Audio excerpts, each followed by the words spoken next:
Peanut butter and brains. Good morning, readers. Today we're going to be reading about Reginald. Reginald was not like the other zombies.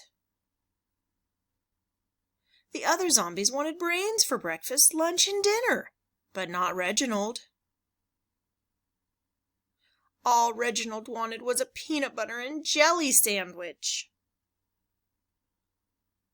Brains, moaned the zombie herd, shuffling through the streets of Quirkville. Wherever the zombies went, people ran, screaming in fear. Nobody wanted their brains eaten. Not for breakfast, not for lunch, not even for dinner.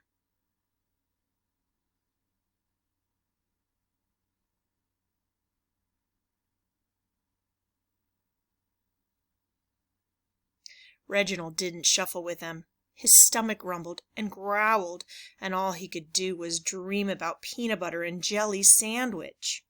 "Sweet jelly," moaned Reginald. "Sticky peanut butter."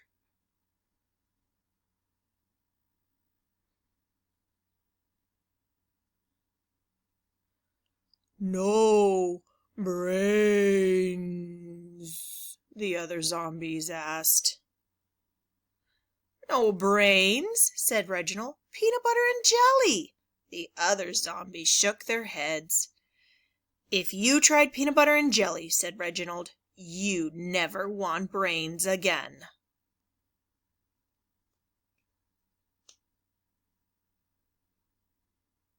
But the zombies just shambled off. Reginald went to the corner cafe and tried to order a sandwich. But the man behind the counter shook his head and pointed to the sign. "No zombies allowed." No zombies allowed!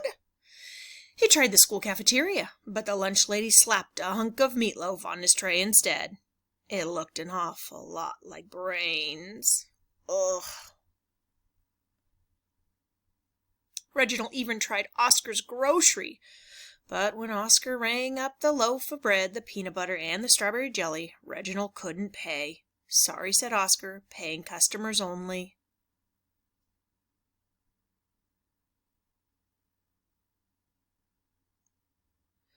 Reginald left the store and his groceries behind. Across the street stood little Abigail Zink, the smartest girl in Quirkville. She carried a lunch bag in her hand. Reginald recognized the familiar jelly stain that was seeping through the paper bag. "Peanut butter and jelly," he moaned. The zombie herd shuffled and shambled around the corner. "Brains," they moaned, licking their lips at the sight of little Abigail Zink. The townspeople froze in their tracks, including the mayor and his prancing poodle.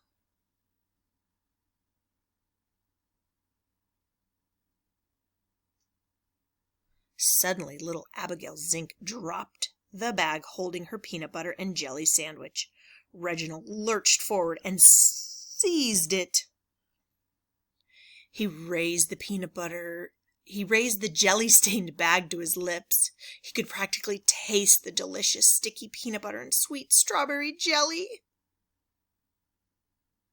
Little Abigail Zink let out a shriek. The mayor's poodle yipped and yapped, and the townspeople all screamed,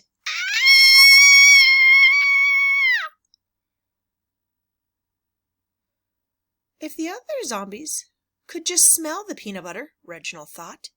If they could just taste the sweet jelly. "Brains!" cried Reginald, holding up the peanut butter and jelly sandwich. "Brains!" moaned the zombies. Reaching for the sandwich, Reginald threw it into the crowd of drooling zombies. When the zombies tore into the peanut butter and jelly sandwich, their eyes lit up. "Not brains?" they asked, licking their lips. "Yummy! Better than brains!"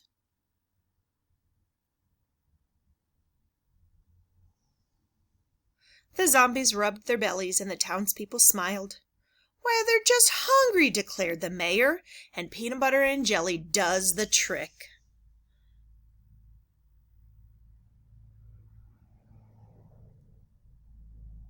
Peanut butter and jelly did do the trick. The zombies no longer wanted brains, and the townspeople were no longer afraid of the zombies. Soon the zombies were a regular part of Quirkville. They collected the garbage, walked dogs, and swept the streets.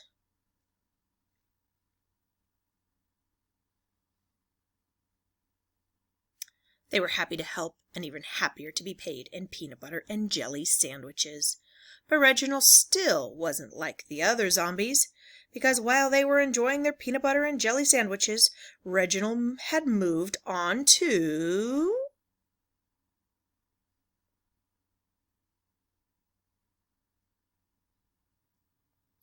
pizza.